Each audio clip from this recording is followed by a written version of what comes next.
태풍이 지나가고 있습니다. 아까 이제 9시 예배 때보다 점점 이제 바람은 세지고 또 우산을 써도 우산 쓴 것 같지 않게 아까 교회 오시는 분들 보니까 그냥 흠뻑 그냥 옷이 다 젖을 만큼 좀 바람이 많이 불게 되는데 하여튼 조심하시고 또 집안이나 그런 피해 없도록 잘 좀 관리하고 그렇게 하시기를 부탁을 드리겠습니다.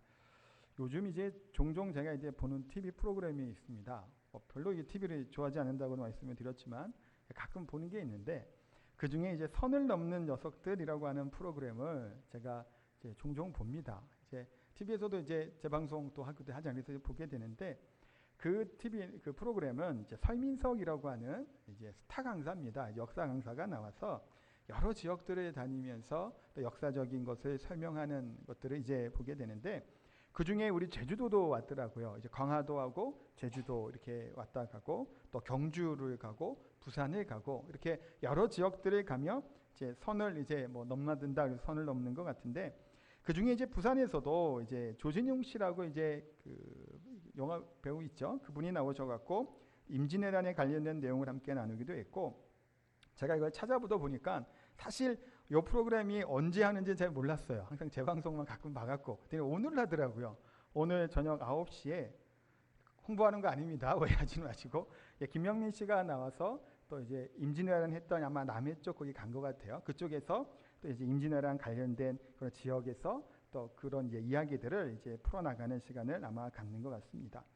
이게 굉장히 재밌게 사실은 하더라고요. 이제 역사적인 이야기를 예능으로 이렇게 좀 풀어가니까 재밌게도 보면서 또 이제 역사 강사가 또 알려주게 되는 역사적인 지식도 얻고 그래서 사실 좀 좋아해요. 역사를 좀 좋아하다 보니까 더 재밌게 봅니다. 그래서 임진왜란이라고 하는 이 전란은 굉장히 큰 우리나라 조선에 큰 상처를 주었던 전쟁입니다.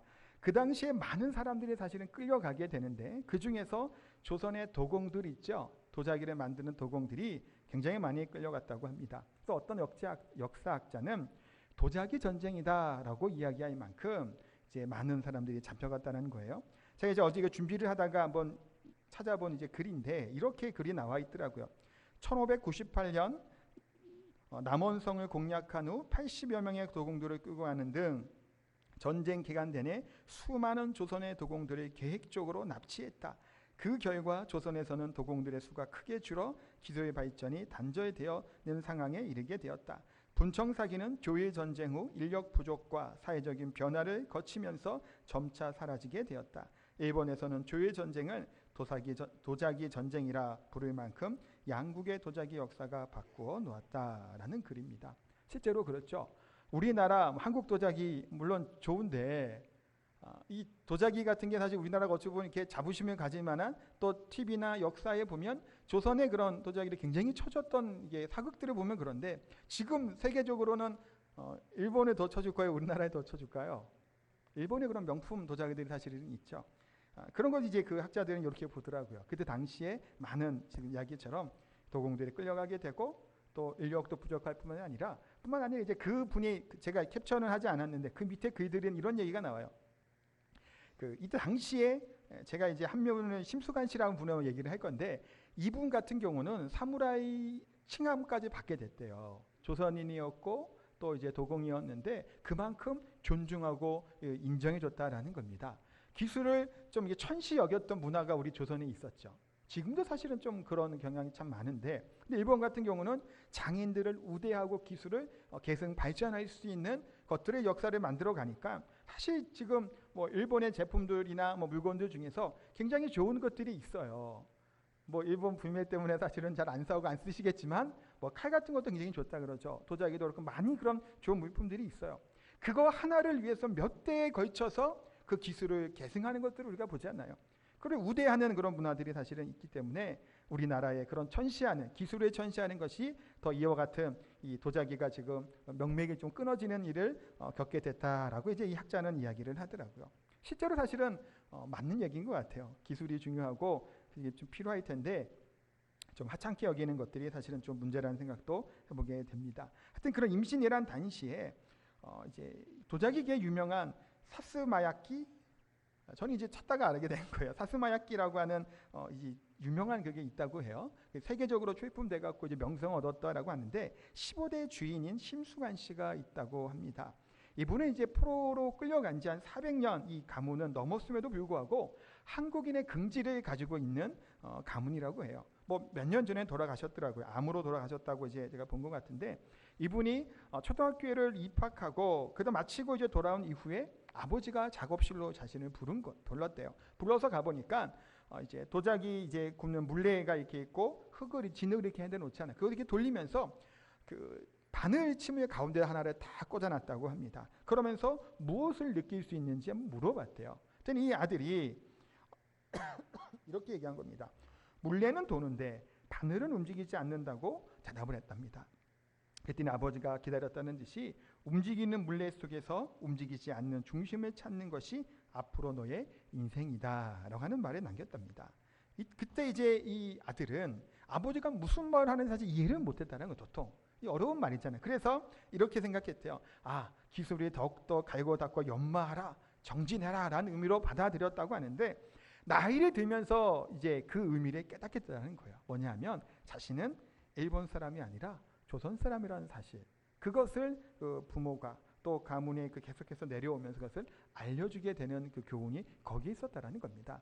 사실 임진왜란은 우리가 이겼나요? 졌나요? 이겼나요? 이게 사실은 이겼다고 하기는 너무 피해가 크죠. 이게 제가 볼 때는 그냥 그대로 보면 완전히 망할 뻔한 것이 막은 것 정도인 것 같아요. 우리 조선은 다 불바다가 됐죠. 많은 지금 보면 이 기술을 가졌던 이런 도공들 많이 끌려갔다고 해요. 그 외에도 수많은 사람들이 끌려가게 되고 포로로 잡혀가게 됩니다. 수많은 사람들이 죽었다라는 거예요. 물론 이순신 장군이 바다를 지켜서 더 이상 이제 그 나라가 아주 그냥 망할 지경까지 있는 가지는 않았지만 실상 이제 그 조선의 피해는 어마어마했다는 것을 보게 돼요. 이분들도 그랬다라는 거예요.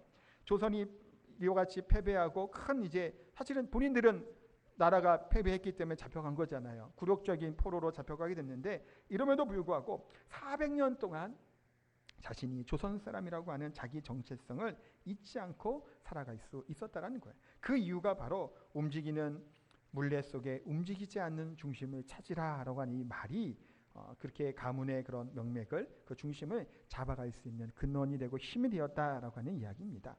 우리의 인생에서도 그 중심이 중요하죠. 잊지 말아야 할 진리가 있다는 겁니다. 어떠한 상황이 되고 어떻게 변화되는 인생을 살아갈지라도 우리 가운데 그 중심을 바로잡을 수 있어야 됩니다. 그래서 오늘은 좀 그런 것들을 좀 고민해보는 시간을 가지려고 합니다. 아까도 기도하신 것처럼 가을이 점점 깊어지고 있습니다. 자, 이제 신방을 하죠. 신방을 하고 한 다음에 이제 밖에 나오면 이 바람이 시원한 바람이 이렇게 확 부는 거예요. 그러니까 얼마나 상쾌하고 사실은 기분이 좋은지 모릅니다. 그 집이 덥다는 얘기는 아니에요. 혹시 신방 이번주 하는 분들 그거 오해하지는 마시고 덥다는 얘기는 아니라 그냥 이 상쾌한 기분이 든다는 얘기예요. 이제 올해가 어떤가요? 4분의 3 정도가 이제 지나왔죠. 이제 얼마 남지 않은 가운데 있을 때 항상 우리가 생각할 것은 뭘까요? 연말이 될 때 고민하는 게 뭐죠? 올 한 해는 내가 어떻게 살았을까? 그런데 아직 시간 조금 더 남았을 때 나의 인생을 우리의 삶을 한번 돌아보는 것이 얼마나 중요한지 모릅니다. 참된 신앙이 무엇일까요? 정말 신앙생활 한다라는 것, 제대로 신앙생활 한다라는 것은 우리의 시선, 우리의 눈이 어디를 향하고 있느냐라는 것이에요. 우리의 눈이 하나님을 향해 시선을 맞추고 있는지 그렇지 않는지 굉장히 중요하다라는 겁니다. 우리가 신앙생활 하는데 이 세상이 어떻게 바뀌고 있나요? 사실은 변화무쌍하죠. 지금 아까 뭐 경제 얘기도 했지만 경제 굉장히 어렵습니다. 힘들다는 얘기들을 참 많이 해요. 이렇게 신방도 하고 또 얘기 듣다 보면 그 가운데 이 사람 가운데 우리의 정체성이 무엇이고 우리가 어떤 길을 향해 무엇을 향해 나아가는 존재인지를 깨닫고 그 중심을 잡지 않으면 이 세상의 풍랑과도 같은 이 세상 가운데 우리가 휩쓸려 갈 수밖에 없다라는 겁니다. 지금 바울 사도가 고백하는 것이 뭔가요? 설교의 제목처럼 십자가와 예수 그리스도의 흔적을 내가 지녔노라고 하는 이 고백을 우리가 한번 생각해 볼 수 있는 귀한 시간이 되시기를 바랍니다. 첫 번째는 이거예요. 십자가만 자랑한다라고 바울은 고백합니다. 14절 말씀을 같이 한번 읽어보도록 하겠습니다. 그러나 내게는 우리 주 예수 그리스도의 십자가 외에 결코 자랑할 것이 없으니 그리스도로 말미암아 세상이 나를 대하여 십자가에 못 박히고 또한 내가 또한 세상에 대하여 그러하니라. 아멘. 주 예수 그리스도의 십자가 외에는 결코 뭐한다는 자랑할 것이 없다라는 겁니다. 바울의 이런 고백이 우리의 고백이 되고 우리의 중심에 가져야 될 기준이라는 겁니다. 더 이상 인간적인 지혜, 지성 그것이 자기의 자랑거리가 아니라는 겁니다. 사실은 우리도 그렇죠. 무엇인가를 지식을 쌓고 명성을 쌓고 부를 쌓고 명예를 쌓게 되면 이것을 그냥 나만 알고 있나요? 아니면 이것을 좀 자랑하고 싶어지나요? 자랑을 해요. 우리가 보통 죄송해요. 이런 의도는 아니에요. 어르신들 만나고 신방을 가다 보면 자식 자랑을 줄줄이 막 하시는 분들이 있어요. 보기 좋아요. 불편한 얘기 아니에요. 보기 좋아요. 자랑 더 하셔도 되는데 왜 그런가요? 자랑하고 싶은 거예요. 우리 마음이. 또 내가 가진 지혜, 지식, 내가 많이 아는 것들 그런 것도 얘기하고 싶죠. 알려주고 싶은 마음도 사실 때로는 있습니다. 남들보다 내가 또 많은 것을 가지고 있으면 이 가지고 있는 것을 때로는 좀 자랑하고 싶어요. 내가 어떻게 이렇게 되었는지도 좀 말하고 싶은 거예요. 성공한 것도 이야기하고 싶고 자랑할 것 이런 것이 있으면 한다는 겁니다. 그런데 바울은 뭘 얘기하나요? 바울은 굳게 결심한 게 있어요. 지금 굳게 결심한 게 뭔가요? 자랑하지 않겠다라는 거예요. 십자가 외에는 바울의 관심은 지식적에 있는 것이 아니라는 거예요. 자신이 가진 지혜가 아니라는 겁니다. 아니 바울은 뭐라고 얘기하나요? 자랑할 것이 없다라는 거예요. 자랑하지 않겠다와 자랑할 것이 없다는 틀리죠.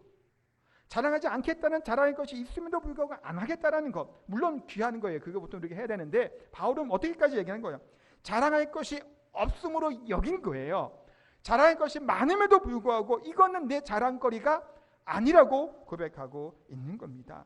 바울의 관심은 자신의 지적인 상태가 아니에요. 자신의 지혜가 아니고 오직 십자가의 도만을 자랑하노라라고 고백하고 있습니다. 우리 또한 마찬가지죠. 우리가 공부하는 것, 아는 지식, 학벌, 많은 재물, 물질 자랑하고 싶다는 겁니다. 이것이 우리를 내세울 만한 것들이 되겠죠. 때로는 우리들의 자녀들의 그런 잘되는 모습들을 보고 자랑하고 싶은 거예요. 물론 그럴 수 있겠죠. 그러나 성경을 통해 우리가 배울 수 있는 진리가 하나 있습니다. 그건 뭐냐면 역설의 법칙이에요. 성경에서 말씀합니다. 높아지려고 하면 낮아지라고 말씀하고 있죠. 대접을 받고자 하면 대접하라고 말씀합니다. 죽음이 승리라는 거죠. 이것이 성경의 역설의 진리입니다. 십자가를 생각해 보세요. 성공한 건가요? 실패한 건가요? 사실 이 세상의 관점으로 보게 되면 십자가는 실패예요. 패배라는 겁니다. 좌절이고 절망이에요. 보세요. 이 세상의 인문학자들이나 문학자들이 예수님의 이런 사역들, 이 공생의 그 기간들 십자가까지를 아마 문학적으로 보편 또 인문학적으로 바라보면 뭘까요? 이 세상의 기득권을 무너뜨리고자 갈릴리 촌동네에서부터 일어나게 됐다. 이해할 수 있겠죠? 그렇게 이 세상의 기득권을 향해서 도전해 갔지만 결국은 어땠다고 볼 수 있나요? 실패하였더라라고 역사의 한 줄로 남길지 모릅니다. 십자가는 절망이죠. 십자가는 저주입니다. 패배한 것 같은 상황이라는 거예요. 그런데 어떤가요? 정말 십자가가 패배고 실패고 절망인가요? 이 십자가는 우리에게는 사실은 알 수 없는 불가사리한 지혜가 되고 은혜가 된다는 겁니다. 고린도전서 1장 18절 말씀을 같이 한번 읽도록 하겠습니다. 십자가의 도가 멸망하는 자들에게는 미련한 것이요 구원을 받는 우리에게는 하나님의 능력이라. 아멘. 하나님의 아들을 이 세상에 보내심으로 하나님은 어떻게 하셨나요? 사실은 십자가에 죽게 만드셨죠. 패배한 것 같아요. 이 세상의 눈과 관점으로 보면 십자가는 뭐예요? 미련한 것이에요. 아니 실패한 자를 왜 따르냐요? 그래서 죽기까지 따라가요. 실패하고 패배했는데 그렇잖아요. 십자가에서 죽었단 말이에요. 그것을 우리가 어찌 설명할 수 있겠냐라는 거예요. 또한 그것을 위해 목숨을 걸고 많은 제자들이 그 길에 따라갑니다. 그래서 십자가는 역설 중에 역설이에요. 어떻게 또한 하나님이 죄인을 대신하여 죽을 수 있겠냐라는 거예요. 이해할 수 있나요? 판단할 수 있나요? 정의할 수 있을까요? 천지를 창조하신 하나님, 전능하신 하나님이 기껏 자기가 만든 피조물을 위해서 대신 죽는다? 논리적으로 이해가 안 되는 일입니다. 그거는 말이 안 되는 이야기죠. 역설적인 이야기들이 참 많더라. 그러나 그것이 뭔가요? 구원을 받은 우리에게는 하나님의 능력이 십자가인 줄 있습니다. 여러분, 바울은 누군가요? 우리가 너무 잘 알고 있죠. 누구보다도 예수님을 믿던 사람을 핍박했던 사람이에요. 옥에 가두죠, 때리죠. 어떻게 하면 예수님을 모독하는 말까지 사실은 했다고 기록하니까요. 심지어 죽이기까지 하는 무서운 핍박자입니다. 아나니아라고 하는 사람이 하나님의 음성을 듣습니다. 사울을 찾아가서 그에게 안수하고 세례를 주라고 얘기해요. 근데 아나니아가 얘기하죠. 두렵고 떨리는 거예요. 그는 우리를 핍박하는 자들하고 얘기할 만큼 소문이 나는 핍박자가 바로 사울이고 바울이었다라는 겁니다. 그러면 우리가 상식적으로 생각을 또 해보면 이런 사람이 변할 수 있을까요? 아니, 그렇게 잡아 죽이려던 사람이 어떻게 변할 수 있겠냐라는 거예요. 또 바울은 어떤 사람이었나요? 나면서부터 할례를 받았습니다. 유대인의 전통과 율법에 정통한 사람이에요. 빌리기아 다소라고 하는 곳에서 성장해서 헬라 문화와 철학에 대해서 정통해요. 로마의 정치와 법에 익숙한 삶을 살았던 사람이 바울입니다. 뿐만 아니에요. 로마의 시민권을 가지고 있었는데 그것도 날 때부터예요. 어떤 사람은 성경에 말씀하고 있죠. 내가 돈 주고 샀는데 너는 어떻게 로마 시민권이 됐냐고 물어봅니다. 나는 날 때부터다. 날 때부터는 얘기는 뭘까요? 큰 공을 세우지 않으면 로마 시민권을 주지 않았어요. 아니면 나중에 부패하게 될 때는 돈 주고 매매하는 일도 일어나긴 하죠. 근데 바울은 그 이전부터 로마 시민권자. 그렇다는 얘기는 이 가문도 대단한 배경을 가지고 있었던 사람이 바울입니다. 이런 사실을 두고 볼 때 어떤가? 예수님 믿는 사람들의 감옥에 가고 핍박하는 것이 그냥 아무 생각 없이 군중심리가 아니에요. 맹목적으로 그냥 따라가고 그렇게 하려면 그게 아니라는 거예요. 바울은 철저하게 자신의 철학과 신학을 바탕으로 뭐 한 거예요? 예수 믿는 사람을 죽이러 간 거예요. 그냥 아무런 논리 없이 했던 게 아니란 말이에요. 철저하게 자기 율법적인 기준으로 보고 자신의 문학적인 그런 것도 정통한 자신의 지혜를 다 짜내 생각해 볼 때 예수를 뭐로 본 거예요? 이단 중에 괴수로 본 거예요. 예수를 믿는 자들은 자신들의 유대교를 혼란스럽게 만드는 악의 축이에요. 그들을 잡아 죽이고 그들을 핍박하는 것이 누구의 뜻으로 판단한 건가요? 하나님의 뜻임으로 판단하고 열심과 열정을 내고 하나님께 충성하기 위해서 달려갔던 사람, 그 사람이 바울입니다. 이런 사람이 변화될 수 있을까요? 그런데 이 바울이 다메섹 도상에서 부활하신 예수님을 만났을 때 이런 바울도 변했다라는 겁니다. 바울의 인생은 부활하신 주님 만나기 이전과 이후가 완전히 다르죠. 지난주 설교 기억하시나요? 니고데모였죠. 거듭나야 된다. 이렇게 얘기해도 그게 아니에요. 거듭났기 때문에 바울은 거듭났기 때문에 예수 그리스도의 만남으로 그의 인생이 달라지게 된 것을 보게 됩니다. 이때 바울은 어떻게 그래서 고백하는 건가요? 내가 기존에 지금 바울 대단한 사람이잖아요. 지금 얘기하신 것처럼 율법과 가문과 내세울 게 엄청 많은 사람이야. 그 모든 것을 다 배설물로 여기기로 결정을 한 겁니다. 평생을 부활하신 주님을 증거하다가 살기로 결단하였고 또 바울의 인생은 어떤가요? 평생 정말 고난과 수모를 겪습니다. 많은 사도들이 있고 예수님의 제자들도 있지만 사도행전을 보시면 알겠지만 자신의 동족들로부터 그렇게 죽일 위험을 당하는 사람은 바울이에요. 베드로가 아니에요. 요한도 아니에요. 바울이에요. 얼마나 괴롭힘을 당하지 모릅니다. 끝내는 그도 로마에서 끌려가서 감옥에서 순교를 당하게 됩니다. 그의 인생을 볼 때는 실패한 인생 같죠. 어떻게 이런 사람이 이렇게 죽을 수가 있을까라는 생각할 겁니다. 근데 사랑하는 성도 여러분, 바울은 십자가의 능력과 구원의 그 복음을 증언하는 게 가장 큰 평생의 목표로 살았던 사람이 바울입니다. 지금 이렇게 변화된 바울의 모습을 보시면 바울이 돈이 있을까요? 없어요. 자신이 일하면서 일했습니다. 가족이 있을까요?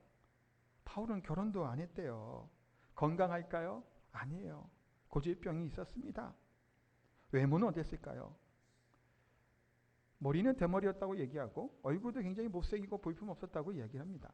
물론 대머리를 비하하는 건 아닙니다. 저도 머리가 좀 많이 빠지고 있어서 그 얘기는 아니지만, 그러니까 겉으로 볼 때는 뭘까요? 그렇게 지금 예수 믿기 이전과 이후를 따지면 이전에는 많은 것을 가지는 사람이었는데 믿고 난 다음에는 많은 것이 없는 사람이 되었다라는 겁니다. 어찌 보면 별볼일 없어진 거예요. 그렇게 명성이 있던 사람이 도망자의 신세처럼 핍박을 당하는 겁니다. 예수님을 만났기 때문에, 거듭났기 때문에, 부활하신 주님 십자가의 은혜를 알았기 때문에 그 삶이 바뀌었다는 겁니다. 우리가 아이를 키울 때 엄마들이 잔소리를 참 많이 합니다. 저희 집에도 그 큰 아들이 일어나면 잘 안 일어나요. 아침에. 그러면 자네가 몇 번을 깨워요. 일어나라 얘기를 해요. 그러면 자꾸 이제 안 일어나려고 합니다. 그래서 보통 저보고 깨우라 그래요. 아빠 말은 더 잘 듣죠. 그러니까 이제 저보고 깨우라고 해요. 근데 이제 몇 번씩 이제 깨우라고 하면서 어쨌든 짜증을 부려요. 그러다가 이제 조금 일부러 더 재워요. 왜냐면 애 갈 시간이 있으니까 여기까지는 자도 되겠다 싶어서 좀 늦게 깨우면 또 짜증을 내요. 오늘은 일찍 가려고 했는데 왜 늦게 깨웠냐고. 아니 어쨌든 한장하자 이놈의 새끼가 지금 뭐 하는 거냐 아침에 좀 한 애들이 있어요. 이 얘가 사실은 마음대로 이렇게 일어나는 것도 사실은 힘들죠. 그런데 얘가 지가 알아서 빨딱빨딱 일어날 때가 있습니다. 언제일까요? 주일날이에요. 교회 갈 때는 빨딱빨딱 일어납니다.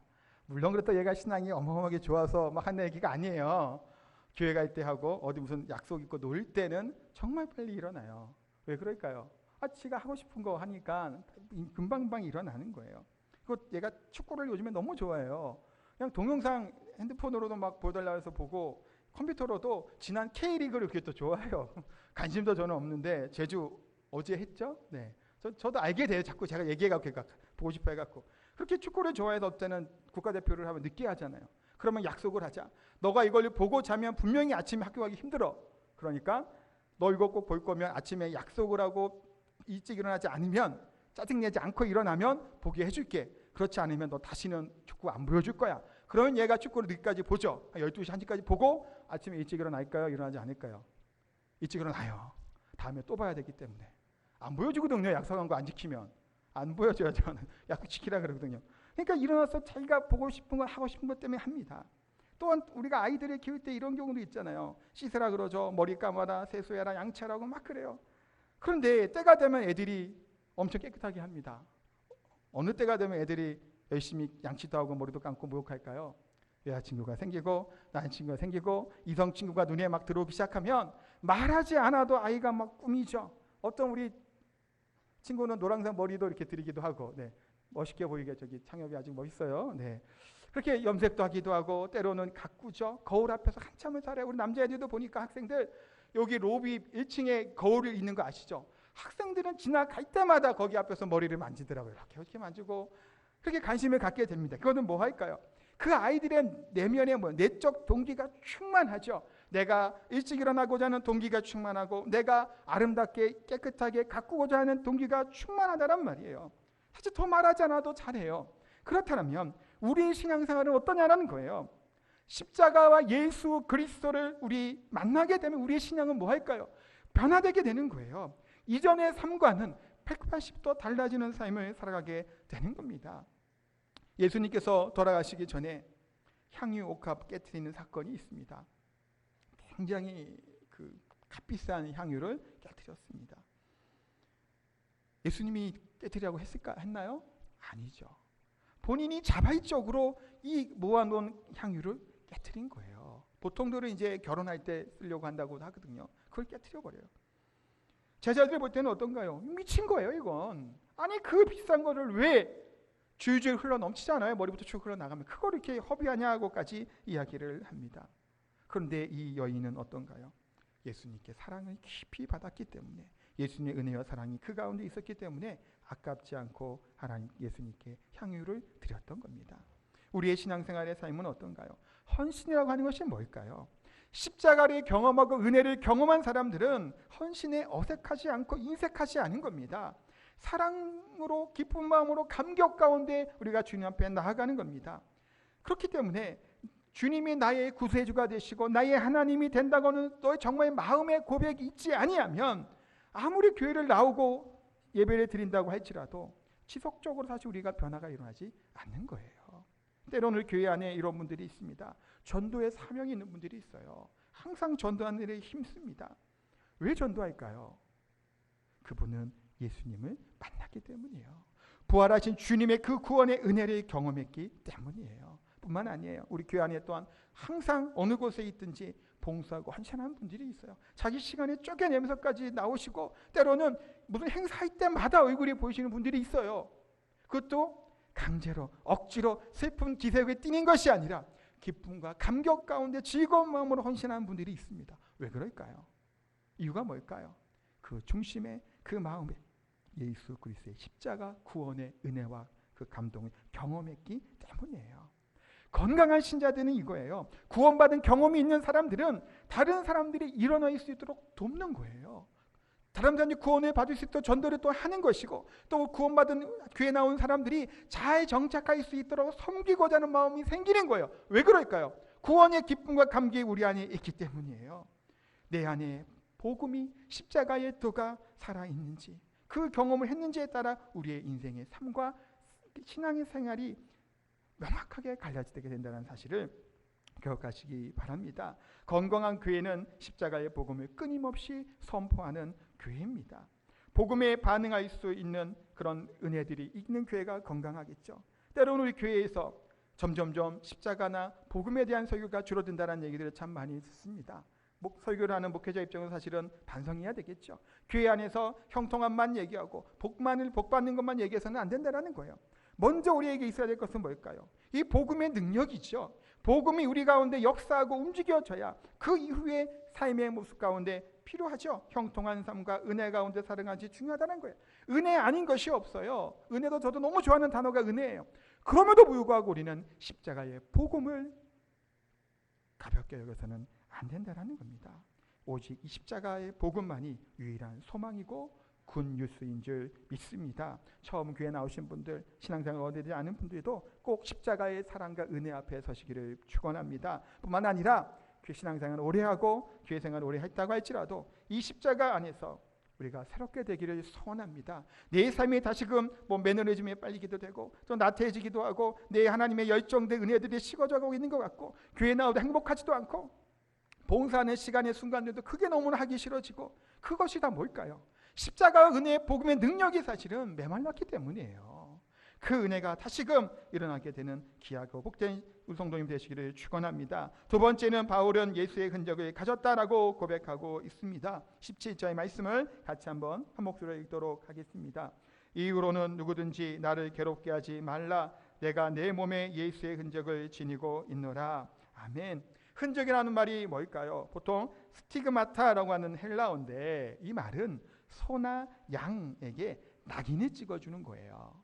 이 동물이 주인은 나다라는 것을 찍어주는 겁니다. 뿐만 아니라 종에게 그런 주인이 있다는 것을 알려주기 위해서 종에게도 이렇게 낙인을 찍게 되는 겁니다. 그래서 이것이 자국이나 소인을 남겼다라고 하는 의미를 갖는 것이 이 흔적이라고 하는 말입니다. 노예는 보통 이마에 낙인을 찍힌 채 살아간다고 하지요. 이 낙인은 찍히고 있는 노예는 어디 가서든지 간에 노예라고 하는 것이 드러나게 돼요. 도망갈 수도 없습니다. 도망가도 금방 들통나요. 이마만 까보면 되니까요. 평생 사실은 표식을, 이 낙인을 가지고 다니는 노예들은 이 자랑스러울까요? 부끄러울까요? 부끄러운 것이죠. 근데 바울은 뭐라고 고백하나요? 내 몸에 예수의 낙인을, 흔적을 지녔더라라고 고백합니다. 이것을 몰라서 그럴까요? 아니죠. 누구보다도 그 당시의 상황도 잘 알았던 사람이 바울이에요. 그럼에도 불구하고 자랑스럽게 얘기합니다. 내 몸에 예수의 흔적을 가지고 있다라고 고백하고 있습니다. 왜 바울이 이렇게 내 몸에 예수의 흔적에 대한 얘기를 할까요? 나를 괴롭게 하지 말라고 고백을 하며 부르짖습니다. 갈라디아 교회는 바울이 이제 전도에서 이제 세워진 개척한 교회다라고 해도 과언이 아니죠. 근데 당시에 바울은 좀 연약함을 가지고 그 지역에 방문하게 됩니다.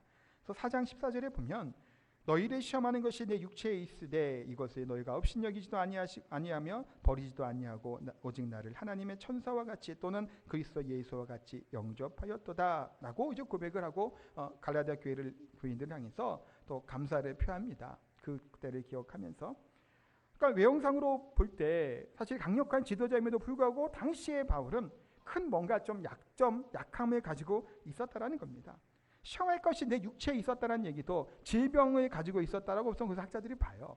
여러 가지 질병의 이야기를 얘기는 하지만 뭔지는 정확하게 알지 못합니다. 근데 중요한 것은 뭐냐면 그렇게 약했음에도 불구하고 연약했음에도 불구하고 이 갈라디아 교회 성도들이 바울을 하나님의 천사와 같이 바울의 연약함을 감싸 주었다라는 거예요.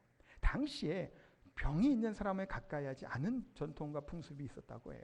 그래서 일부러 멀리하는 그것이. 근데 바울의 연약함을 알면도 불구하고 눈이라도 빼줄 만큼 사랑했다라고 고백합니다. 그런데 이 교회 안에 무슨 일이 일어나게 됐냐면 복음을 전하고 떠난 다음에 거짓 교사들이 들어오기 시작한 거예요. 바울이 전한 복음이 아니라 율법을 가르칩니다. 할례를 받아야 된다는 거예요. 그래야 구원받을 수 있다는 얘기를 하기 시작한 거예요. 그 얘기를 듣다 보니까 어떡할까? 그 거짓 교사들이 바울을 모함하기 시작하는 거예요. 이는 예루살렘에서 보낸 사람들도 아니고 예수님을 실제로 만난 사람도 아니다. 가짜라는 식으로 매도해 가는 겁니다. 그렇게 얘기하게 될 때 점점 사람들이 넘어가는 거예요. 거짓 교훈에. 이때 바울이 외치는 거예요. 이 통양 아파하는 심정으로 부르짖는 것이 바로 이 심정입니다. 3장 3절에 갈라디아서 그래서 너희가 이같이 어리석느냐 성령으로 시작하였다가 이제는 육체로 마치겠느냐 도대체 왜 너희들이 이와 같이 어리석게 넘어가냐라고 외치고 부르짖는 겁니다. 그러면 바울이 자신의 사도성을 증명하기 위해서 예수의 흔적을 가졌노라고 얘기하는 걸까요? 물론 그런 것도 있겠지만 그게 아니에요. 왜 십자가와 복음, 예수 그리스도가 중심이 되지 않고 왜 그런 율법적인 것에 자신의 자랑거리에 대해서 자기 의에 대해서 지금도 여전히 거기에 넘어가고 있냐라는 거예요. 나를 보라는 거예요. 나는 십자가의 도와 예수의 흔적 외에는 자랑할 것이 없다라는 거예요. 당신들도 그와 같이 예수 그리스도의 십자가 또한 예수님의 흔적 그것만을 갖고 살아가라고 외치는 겁니다. 육신의 자랑이 아니에요. 육신으로 내세울 것들이 아니라는 겁니다. 육신의 지혜도 아니고 명예도 아니라는 겁니다. 사랑하는 성도 여러분, 언제까지 우리가 우리의 의를 가지고 살아가게 될까요? 때로는 우리가 우리의 자랑거리들을 내세우며 살 때가 많아요. 우리가 바울처럼 베드로처럼 예수님의 제자들처럼 순교하며 그런 흔적을 남기지는 못할지라도 우리가 무릎 꿇은 기도의 흔적은 남겨야 되지 않겠냐라는 거예요. 우리의 눈에 눈물의 흔적은 우리가 남아 있어야 되지 않겠냐라는 거예요. 우리 손으로 애쓰고 수고했던 충성의 흔적, 봉사의 흔적들은 우리 가운데 있어야 되지 않겠냐라는 거예요. 하나님 우리에게 주신 환경과 물질, 재물을 가지고 주의 몸된 교회를 사용하는데 또한 베풀고 나누었던 흔적은 있어야 되지 않겠냐라는 거예요. 우리는 넓은 길로 가기를 소원하죠. 쉬운 길로 가기를 원해야 합니다. 힘들고 어려워도 예수 그리스도만은 붙잡고 좁은 길로 가는 저희들이 되기를 소원합니다. 그리스도의 향기를 증거하고 나타내는 자들이 되기를 소원합니다. 요 얘기 하나만 하고 마치도록 하겠습니다. 대신방을 갔다가 신방 기간 중에 어떤 집에 방문을 했어요. 그랬더니 그 집에 TV에, 액자에, 싱크대에, 냉장고에, 책장 등등 곳곳에 두 글자가 적혀 있는 것을 제가 봤습니다. 기도라고 하는 글자가 적혀 있는 거예요. 그때 그분한테 물어보지는 않았어요. 그렇지만 뭔지 알 수 있겠죠. 항상 어느 때에 있든지 어느 시선을 두든 간에 기도라는 것을 보고 기도하고자 하는 그런 마음으로 한번 붙여놓은 것 같아요. 그렇다면 보통 우리가 중요한 거를 붙여놓는 데가 있습니다. 냉장고에 저희 같은 경우 붙여놔요. 특별한 것들 이렇게 일정들이나 아니면 아이들이 이제 뭐 이렇게 나눠준 것들이 있으면 그거 이제 붙여놓고 확인할 수 있는 눈에 많이 띄는 데다 이게 이제 마그네틱 같은 걸로 이제 자석으로 붙여놓죠. 그럼 여러분들의 냉장고에는 싱크대에는 무엇이 붙어 있나요? 실제로 이런 것이 붙여 있지 않아도 좋아요. 그러나 우리가 늘 생각하는 소망 또 바라는 것 아니면 내가 생명을 바쳐서라도 꼭 이루고자 하는 것이 무엇인가요? 늘 생각하고 늘 꿈꾸는 간절한 소망이 뭐겠냐라는 거예요. 유럽에 한번 가보시면 좋을까요? 세계 일주를 한번 해보고 근사한 집으로 좀 이사를 한다든가 좋은 차를 한번 타보고 싶은 뭐 그런 소망이 있으신가요? 물론 그것도 좋겠죠. 저도 세계 일주를 한번 해봤으면 좋겠어요. 유럽의 스위스, 이태리 같은 것도 한번 가고 싶다는 소망도 있습니다. 나쁜 것은 아니겠죠. 그러나 우리가 정말 평생을 무엇은 어떠한 가치를 갖고 무엇을 향해 나아가고 있는지 사실 우리는 생각해 봐야 되는 겁니다. 순식간에 지나가게 되는 이 땅에 그 소멸되는 것을 향해 나아갈지 아니면 영원한 가치를 위해서 이것은 나만을 위한 것이 아니라 다른 사람에게도 영원한 가치가 되는 그것을 향해 나아갈 수 있냐라는 거예요. 예수 그리스도의 십자가, 그것은 영원합니다. 잠깐 살다 가는 그런 이 땅의 것이 아닙니다. 또한 예수님의 흔적, 우리들을 통해서 예수님의 흔적들이, 예수님의 향기들이 증거되고 전해야 될 줄 믿습니다. 우리가 예수님의 십자가를 바라보시기를 소원합니다. 마일과 힘과 생활의 모든 것들이 십자가만을 바라보고 내 자랑거리가 내가 가진 이 땅의 것이 아니라 오직 주님께서 주신 복음만이 우리들의 자랑이 되고 우리의 삶을 통해서 예수님이 증거되어지는 예수님의 흔적을 갖고 살아가는 저울 성도님 되시기를 주님의 이름으로 축복하고 기도합니다. 우리 찬양